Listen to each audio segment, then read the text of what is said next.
Students, in this video we will be discussing fourth unit of International Business Management, and it is all about foreign exchange management. Management of foreign exchange is one of the crucial activity that require due consideration. In case foreign exchange is not managed properly, or mismanagement of foreign exchange can lead to a loss to the company having international business operations. In this video, we will be discussing basic meaning, introduction, various terminologies, and various other aspects of foreign exchange management. The first question which comes is, what is foreign exchange? Foreign exchange, as a definition says, a foreign exchange is the mechanism by which the currency of one country gets converted into the currency of another country. The conversion of currencies is done by the banks who deals in foreign exchange. So for foreign exchange, we must understand that if two countries, if the company having his business operation in more than one country, suppose in India, an Indian company having a business operation in UK, so there's a requirement of converting Indian rupee into pound or conversion of pound into Indian rupee.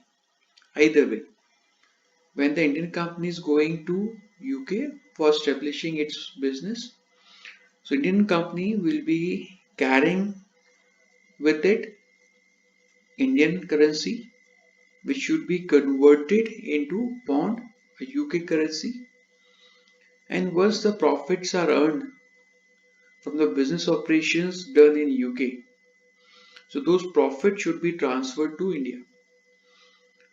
So what we are earning in UK, we are earning in pound, and that pound should be transferred to India.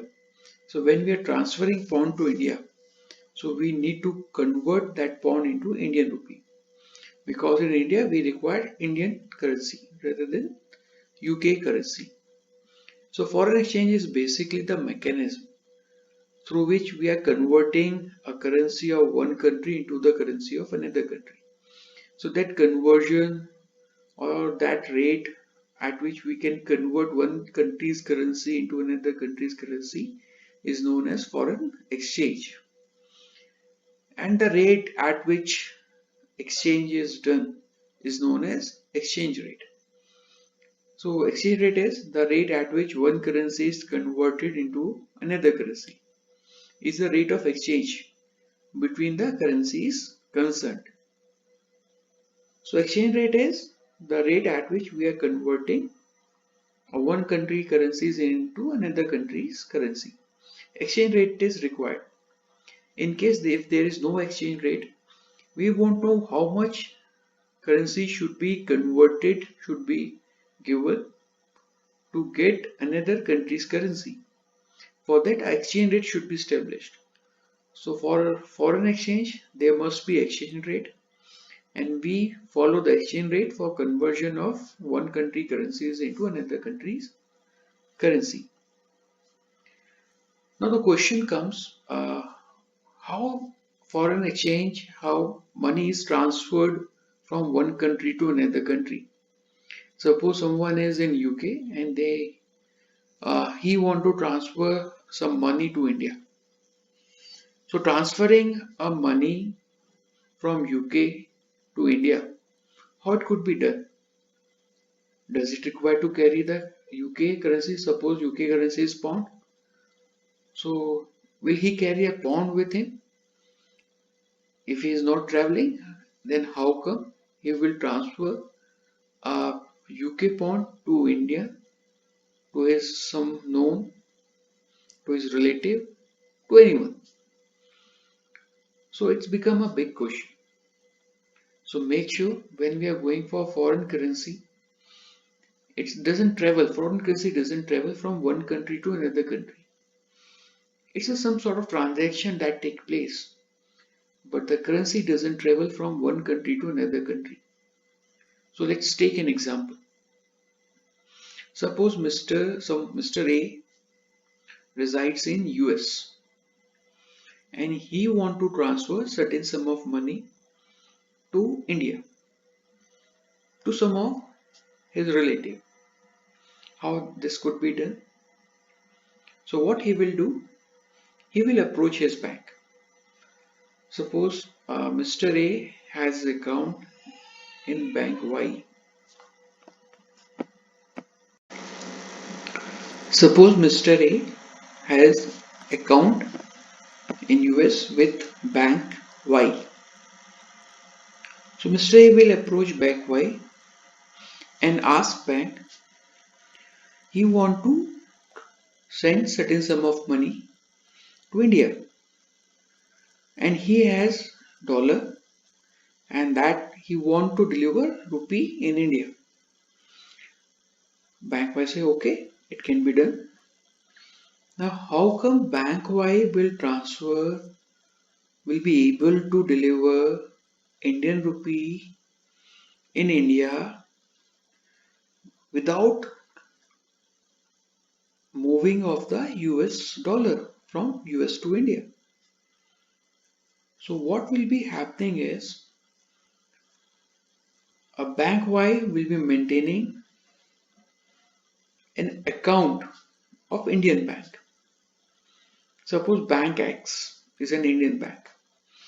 Indian bank X is maintaining account with bank Y.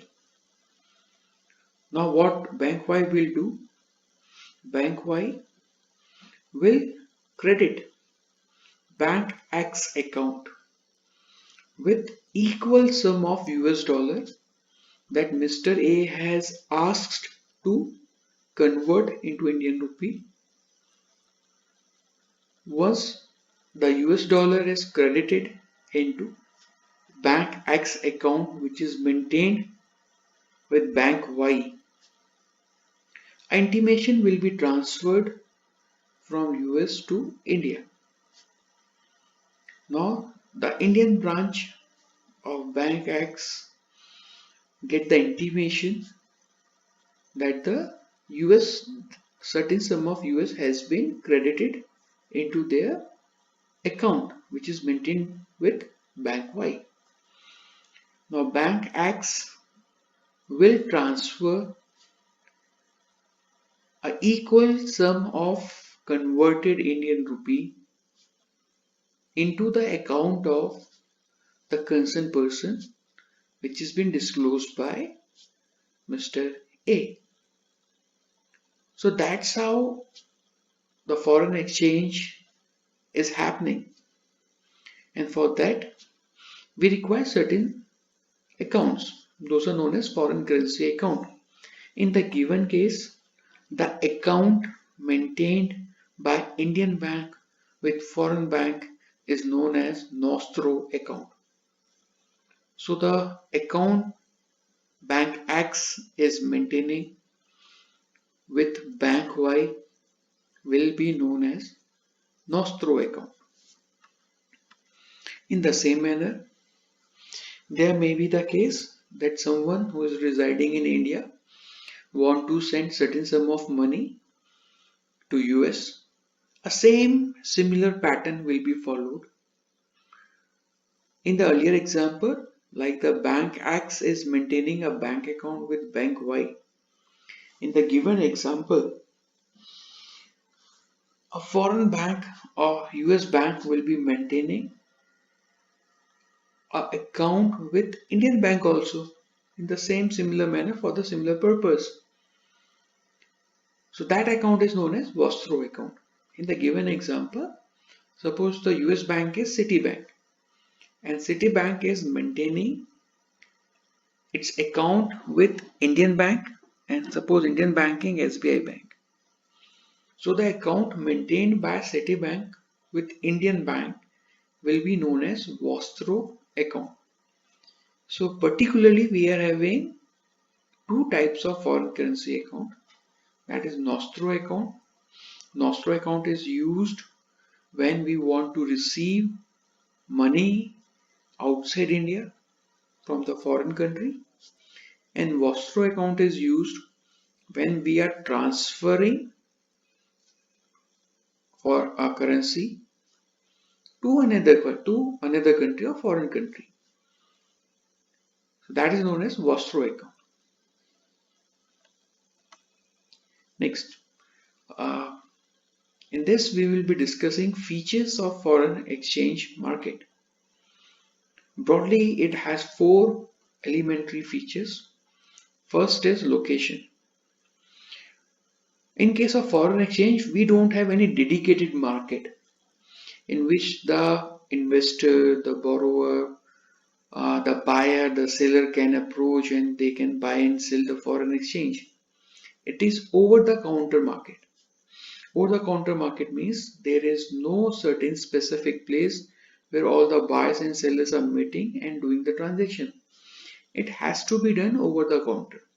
Either buyer is approaching to the seller for buying foreign currency, or seller is approaching to the buyer for selling his own selling foreign currency.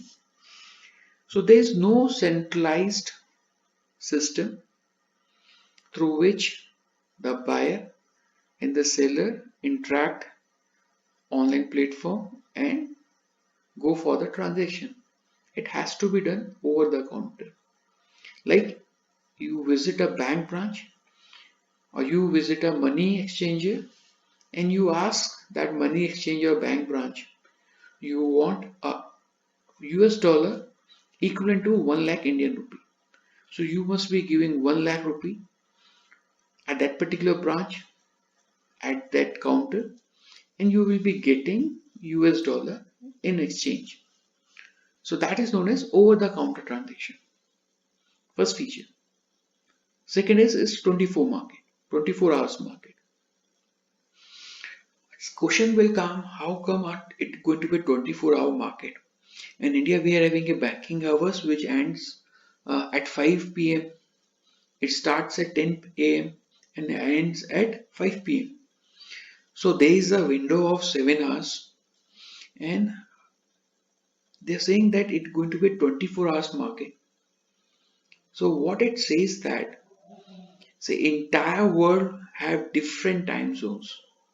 In India, the time zone which we have will be entirely different when we are going for Australia, or we are going for Europe, or we are going for US. So what it says that in 24 hours there will be certain banks in certain country will be operating. Although that will be their official working hours, they won't be working at odd hours. So suppose the banking hours will say 10 to 5 in all the countries, but the time zone of all the countries are varying. So that's why all the banks are operating 24 hours. Although it is their official working hours is 10 to 5. But because of different time zones, all the banks are operating round the clock 24 hours. If we go in this particular manner. So foreign exchange market says if you want to buy or sell foreign exchange, you can go for it, and you can do it 24 hours. You need not to wait for the banking hours, because at any point of time some bank in certain country will be operating at their official hours. So foreign exchange market becomes 24 hours market. Next is traded currencies. In the foreign exchange, there are certain groups by default has evolved. There was no intention to make these groups, but it has by default evolved because of number of transactions happening between two currencies, and that indicates the trade happening between two countries. So what it says that almost 80% transactions involve US dollar,